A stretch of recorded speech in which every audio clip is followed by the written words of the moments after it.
ಚಟುವಟಿಕೆ ಕನ್ನಡದ ಮೊದಲುಗಳು ಕರ್ನಾಟಕದ ಮೊದಲ ಹೆಸರು ಮೈಸೂರು ರಾಜ ಕನ್ನಡದ ಮೊದಲ ಪತ್ರಿಕೆ ಮಂಗಳೂರು ಸಮಾಚಾರ ಕರ್ನಾಟಕದ ಮೊದಲ ರಾಜಧಾನಿ ಬನವಾಸಿ ಕನ್ನಡ ಮೊದಲ ವಂಶ ಕದಮ ವಂಶ ಕನ್ನಡದ ಮೊದಲ ವರ್ಣಟ ಡಾಕ್ಟರ್ ರಾಜ್ಕುಮಾರ್ ಕನ್ನಡ ಮೊದಲ ಶಾಸನ ಅಲ್ಮೇಡಿ ಶಾಸನ ಕನ್ನಡದ ಮೊದಲ ಕಾವ್ಯ ಆದಿಪುರಾಣ ಕನ್ನಡದ ಮೊದಲ ಗದ್ಯ ಕೃತಿ ಒಡ್ಡಾರಾಧನೆ ಕನ್ನಡದ ಮೊದಲ ಕಾವ್ಯಾಂತ್ರಿ ಅಕ್ಕ ಮಹಾದೇವಿ ಕನ್ನಡದ ಮೊದಲ ರಾಷ್ಟ್ರಕವಿ ಗೋವಿಂದ ಪೈ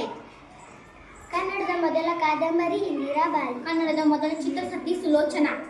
ಕನ್ನಡದ ಮೊದಲ ವಚನಕಾರ ಜೇಡರ ದಾಸಿಮಯ್ಯ ಕನ್ನಡದ ಮೊದಲ ವ್ಯಾಕರಣ ಗ್ರಂಥ ಶಬ್ದಬಂದಿ ದರ್ಪಣ ಕನ್ನಡದ ಮೊದಲ ಮಹದೀಯ ಕವಿ ಶೇಷನಾಳ ಶರೀಫ್ ಕನ್ನಡದ ಮೊದಲ ದೊರೆ ಮಯೂರ ವರ್ಮ ಕನ್ನಡದ ಮೊದಲ ಕೃತಿ ಕವಿರಾಜ್ ಮಾರ್ಗ ಕನ್ನಡದ ಮೊದಲ ಆದಿಕವಿ ಪಂಪ ಕನ್ನಡದ ಮೊದಲ ನಾಟಕ